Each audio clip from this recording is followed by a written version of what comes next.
Yes, Wagwan foodies, we're back. I think it was totally worth it because that was why we came. We heard about the jollof rice, and that's why Okay. you get us here. Oh, I said, Listen, Chef Jeff, best jollof, easy. I swear. To me, I think marriage is family. I don't believe in marriage when it comes to the legal side. Okay. Personally, I do believe in marriage. Let me put it out there because I'm a Nigerian first of all. Like she said, the legal standpoint of marriage and how people treat marriages these days like it's a contract or it's a business where you can't go in or out without them. Because as an African man, I know what it means to have a wife and a family. If you know that you're not very wealthy and you're not ready to spend money, don't get married. But how do people come up with this idea of soulmates or partners forever if we have over at least approximately 8 billion people in this planet Earth and you've only lived in 2 countries or you visited 1 country your entire life, and then you tell me you meet this soulmate, the love of your life, and then you're going to spend the rest of your life with that person? Basically, having money is a plus. Do you understand? So many people don't want to get married because of what? Financial. Some of them financial, and some of them lack of home training. So I'm not saying it's lack of home training. They want to get married, but marriage is the most beautiful thing when you find love.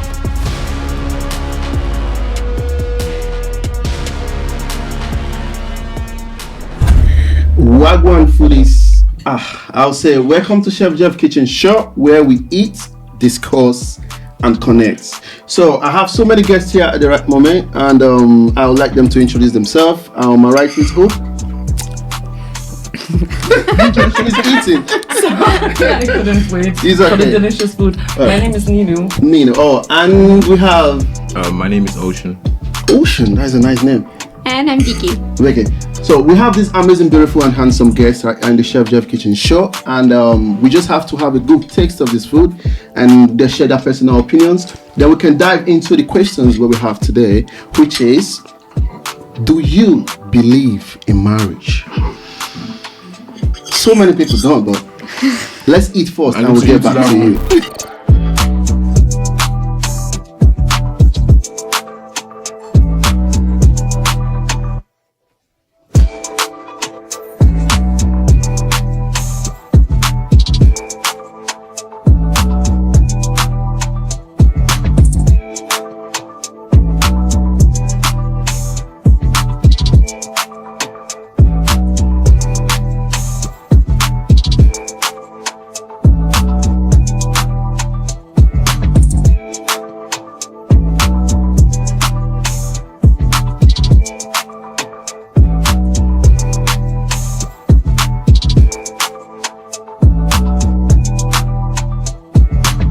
Yes, Wagwan foodies, we're back.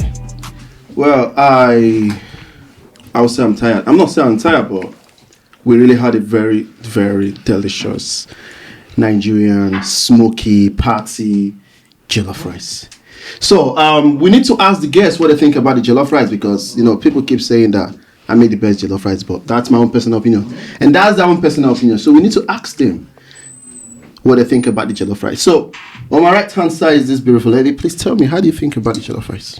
I think it was totally worth it because that was why we came. We heard about the jollof rice, and that's why Okay. you get us here. Oh, I say. So your own personal opinion, do you think it's something you will maybe go to a Nigerian restaurant and you think that you can actually be eating more jollof rice? Definitely. Good. And So me, I'm not used to jollof rice, if you know me. It's all-time business. And I just had a very, very delicious jollof rice.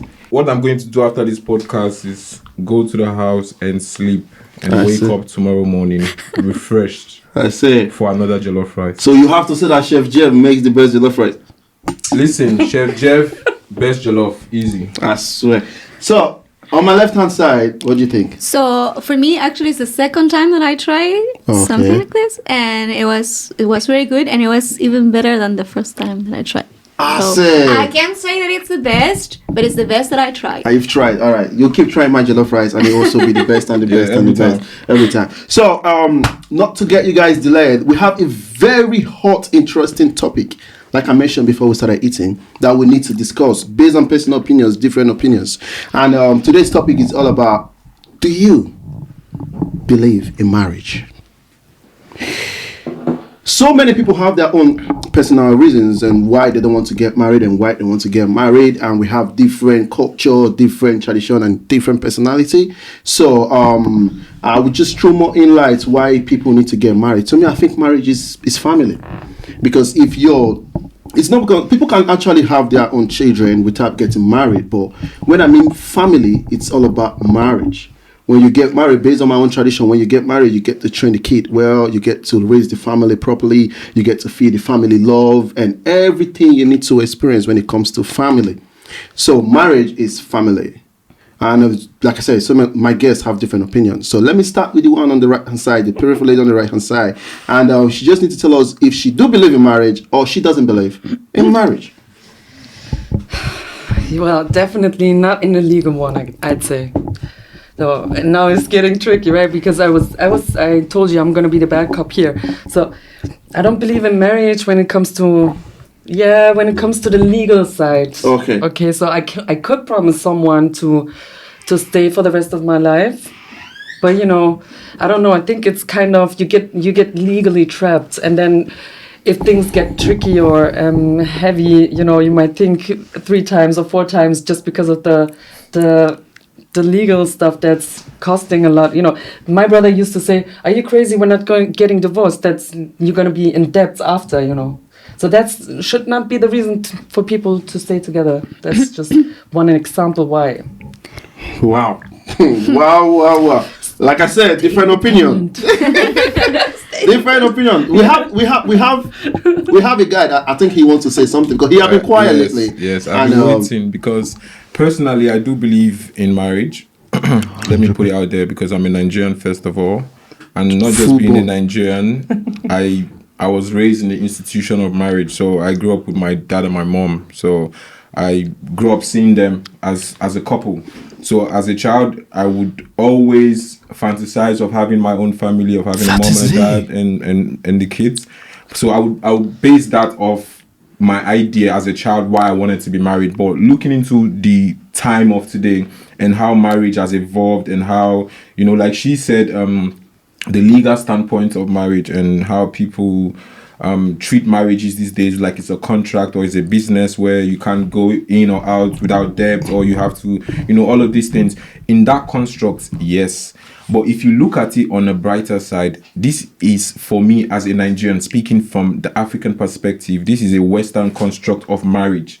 Because as an African man, I know what it means to have a wife and a family. And for me, that does not come with debt. It does not come with no fee, nothing, no payment. It's there's just no transaction to it.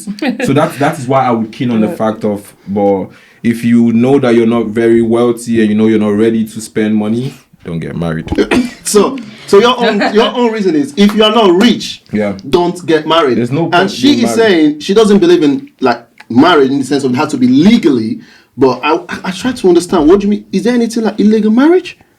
No, not in that sense. I mean, look, you get certain, I can just talk about the German system. Yeah. But, you get certain legal advantages, like paying less taxes or you get access to certain things that you wouldn't have as long as you're married. Yeah, yes. That's true. Also, of course, public services and stuff, so that's actually some shit. So you're trying. Sorry to cut you short. Yeah, so you mean that marriage is not like should I say an occupation whereby you must achieve something, like you say legally, you have to cut less tax and stuff like that? Is that what you're trying to say?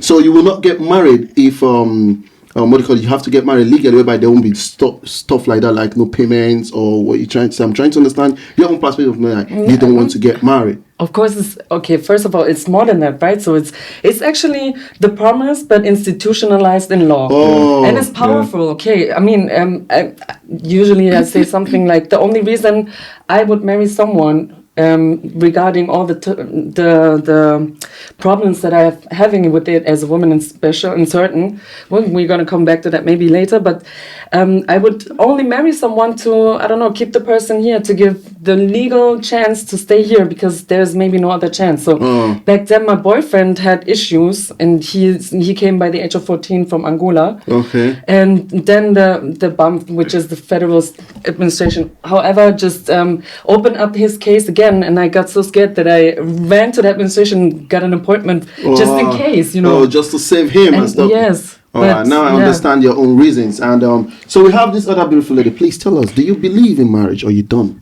I don't believe in the institution of marriage, like he said, but I do believe, as in opposition as her, I do believe in the legal part of marriage, because actually you get a lot of advantages and benefits, and also if you are building a family, it's at least in my country, in Argentina, it's necessary that you get married. So if something happens, you are protected by law, and you get protected like all your assets and if you have children, because if you're not married and your wife or husband die, then it gets trickier.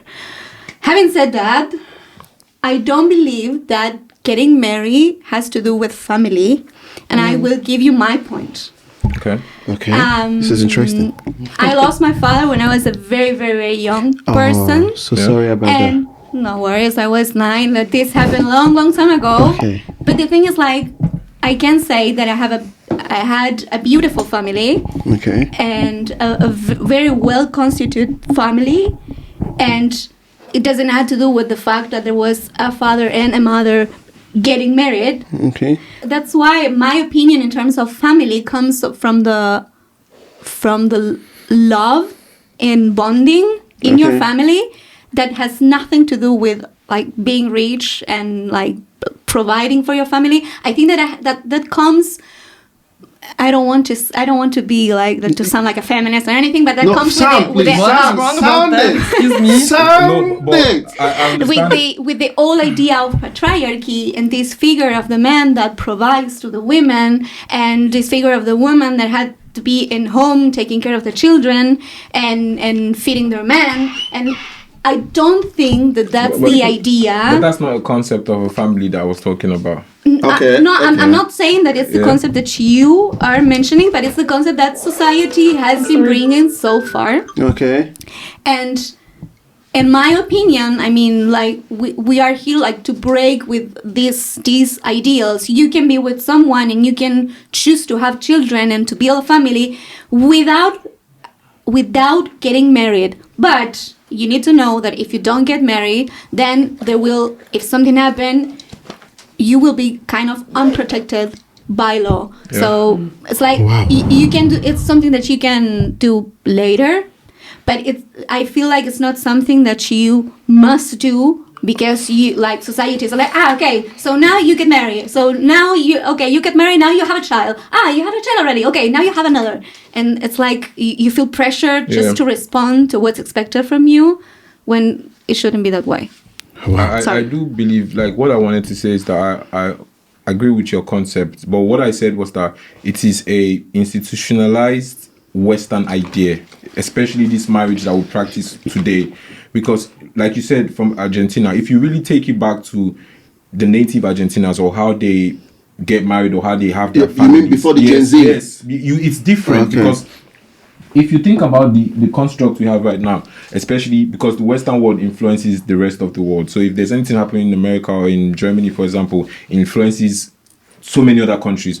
So, and they already created this atmosphere whereby you have to be in the system, which says that, like you said, you have to be married, maybe after uni, find somebody and then be married and be a part of the system, whereby they put you in a tax class of, I think you pay less tax, your health insurance, you pay less health insurance. Because you're married. Yes, because you're married. And now this puts a lot of people in a position whereby, they don't want to leave. And that's why I said, if you want to be married with this social construct that we have right now, just have money. Because if you have money, then you can manipulate and you can control you can control your life basically, because you would not be worried to leave somebody because of your tax bracket, or you'll not be worried to just leave somebody when they treat you less because, or you're worried that, what is the government going to say? That's what I'm saying. In today's time, if you want to go with the Western construct of marriage, then you definitely, as a man or as a woman, you definitely need to be rich. It gets really tense sometimes when we leave the institutionalized part, the legal part, but talk about forever, the promise. Okay. Let's dive into that part. There's no forever. That's where my problem comes in. Yeah. There's no forever. Forever is a long time. So you see, it's a long time, and you never know who's going to be the person in front of you in 20 years. But how do people come up with this idea of soulmates or partners forever if we have over at least approximately 8 billion people in this planet Earth, and you've only lived in 2 countries, or you visited one country your entire life, and then you tell me you meet this soulmate, the love of your life, and then you're going to spend the rest of your life with that person? You've never been to India, you've never been to South America, you've never been to Colombia. This guy bro, there is absolutely no love of my life type of bullshit. Like, forget about that. Doesn't even count. No. I'm sorry. I'm sorry to come in place now, because we really need to talk about what you're trying to say. So are you trying to say that there's nothing, you don't believe in soulmates, you don't believe in love of my life? This have to relate with like getting married. And I do believe. We have a vow when you climb the altar that you want to get married. Traditionally, where they say, for better, for worse, forever and ever. Just that. So are you trying to say that you don't believe in the forever? You're talking about soulmate because you've been into one country and you don't believe that you can find your soulmate in one country. Well, let me not dive deep into this topic, because that is the second episode of what we're going to talk about. Okay. But we still stick on to why you're not going to get married and why are we get married. To me, like you said, traditionally, I believe in marriage because if my mom and my dad wasn't married, I won't be here. I won't be brought up by love. I won't be brought up by training and stuff like that. Do you understand? So when it comes to marriage, I don't see marriage as transactional stuff whereby I get married because I'm expecting something from the government, or that is not how we do it in Nigeria, whereby the government don't give a shit about you if you get married. How many kids you raise, it doesn't matter about anybody.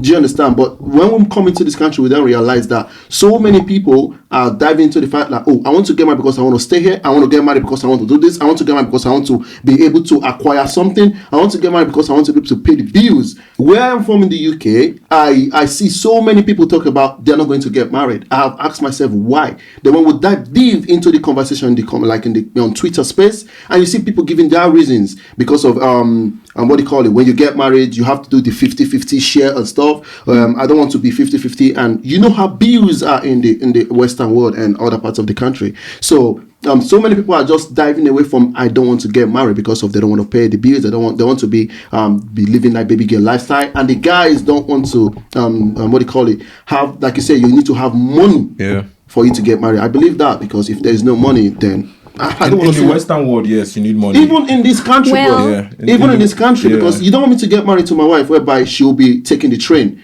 She'll be with my keys and she's on the train station. Do you understand? So basically, having money is a plus. Do you understand? So many people don't want to get married because of what? Financial. Some of them financial, and some of them lack of home training. Like so I'm not saying it's lack of home training. They want to get married, but I am married. Oh, now we're back. So she's married. Nice one. I am married. I am separated. Yes. We split kind of 2 months ago. So you say it wasn't forever. It wasn't always and forever. It wasn't always and forever. I mean, the reason why we got married is because we were dating. By the time we decided to come here, we were dating, and he got first he got a visa, but then he got like a Spanish passport. Okay. And in order to make everything more quicker or more efficient, we said, okay, like if you get the reunification visa, it will be easier than if you apply for a visa in your job and you look for a new job. And so then we said, okay, let's get married, and we got married. So you got married not because of love, and you guys, not because of we were dating. We were dating. We were dating. Dating doesn't mean that we'll get married. No, but the thing is that I asked her off camera, and she said it was actually love. Okay. So it's not like it was a arranged type of marriage. It was love. All right. They were together. Okay. But the reason for applying for the visa of reunification because it will be easier. A lot of people do it. Like if you have a partner, let's say you live in Germany and you have a partner in Nigeria. Yeah. This is not an arranged marriage. Your love life partner. It's easier if they can apply for a reunification visa from Nigeria to join you in Germany than applying for maybe a tourist visa or a job visa for themselves, because they will mostly decline it or they will mostly not accept that visa. But if they apply for a reunification visa, just because they have a partner who has an association with the EU or lives in the EU, it is at least a lot easier to be able. So a lot of people go through that route. So if you have a boyfriend or a girlfriend that you're dating and you're together and maybe they're EU citizens or they live in Germany, it is easier to just say, okay, let's just get married and use the marriage reunification and come here, instead of having to go apply as your fiancé or apply for a tourist visa that you mostly wouldn't get, because 90 to 80% of the time you end up getting married and stay married anyways. So it's not like we stayed married for 2 years. Like after that, 2 years. What happened after 2 years? Plenty things. But the most important thing is like people grow and we grew up. You change. You grow. You change. Okay. And sometimes you start growing apart, and it happens. Like things that at the very beginning of the relationship kept us together then started to break us apart. Yeah. Okay. And but isn't that scary? Let me ask you one question. Isn't that scary that you look at somebody? Because for me, I'm a big believer of love. I really want to, love. That is me I've too, been bro. saying it. Honestly, I'm not joking. It scares me because the reality of the world that I live in compared to the kind of heart that I've got and the kind of love I want to share, it doesn't really match. So my question is, when you look at somebody and you love this person and there's only two options that come in your mind, is either you're going to be together forever or not. I think that like sometimes, because this is a topic that I talk with some of friends too, single friends that are trying to date and to find someone, and they are like, I met him, but I didn't feel this spark of I'm in love. And I do not think that love it's actually something that you instantaneously feel. It's like, oh no, I'm in love forever. It's something that you build. And the 2 years that we were here, we tried to build it. We try a lot of things before getting this idea of, okay, this is not working. We are having more bad moments than good moments, and it's not health. It's not healthy for us. It's not good for our mental health because we are always angry. We are like we feel miserable, and it's like it's not something that it's good for us. Yeah. Just let's move out and live that's separate. The best, though. That's the best. That doesn't mean that I don't love him as a person, because he's great. She still loves like, don't get me wrong. I'm going through a grief because I feel like I lost a friend. Yeah. And he's a very important person for me. But the thing is, like, we are not. I would say it seems like we are not meant to be. Yeah. Now, that doesn't mean that the same way we grew apart at this point in time doesn't mean that in some other point in time we can again grow close, we meet again and we say, you grew this and you were able to change this and you were able to change that, and okay, we can try again. That doesn't mean that. So okay, okay. So sorry to ask you. Sorry about what happened in your past relationship or marriage. So do you think that what happened to you, did it mess up your mindset of like you will never get married again, or do you think that you can actually have? But the thing is, like, I never dreamed about getting married or having children or anything. Like, I know that's sounds weird, but as a child, I never had this idea of I want to get wait, you never had the mindset of getting married and having children? No, you know that when little girls sometimes they play, they are mamas and they have babies, and I never did that. And it's not weird. Actually, that's really I think common and normal. With women, That's the point. So I don't know. Come on, like, come on. No, because we are trying to talk about marriage, and now you go into children. Like you never talked about having children and stuff like that. Okay. No. But this is going to be a very long topic, a very long discussion. Another episode. Definitely another episode. So we need to wrap it up right now, and we hope just give us your thoughts, give us your opinion, give us a suggestion. What you think about marriage? Is it right to get married or is it wrong to get married? Whichever answer you pick, please give us reasons and why. Not to forget, this is the Chefjeffkitchen show life again. So just make sure you subscribe, make sure you like, and make sure you share. And we'll be back again the next episode next week. And please don't. If she finds love, she will get married. Everyone like some years from now, we want to hear your. Definitely. Don't worry. Next episode, when we have to talk about this topic, you'll be surprised. By the next episode, she will have a ring. Marriage is the most beautiful thing when you find love. Do you know? I want to go on vacation with my wife. I want to go on. I want her to shake her bum on the regular girl. Thank you. Come on, bro. I do that with. We're not. Cut. We're not talking about marriage.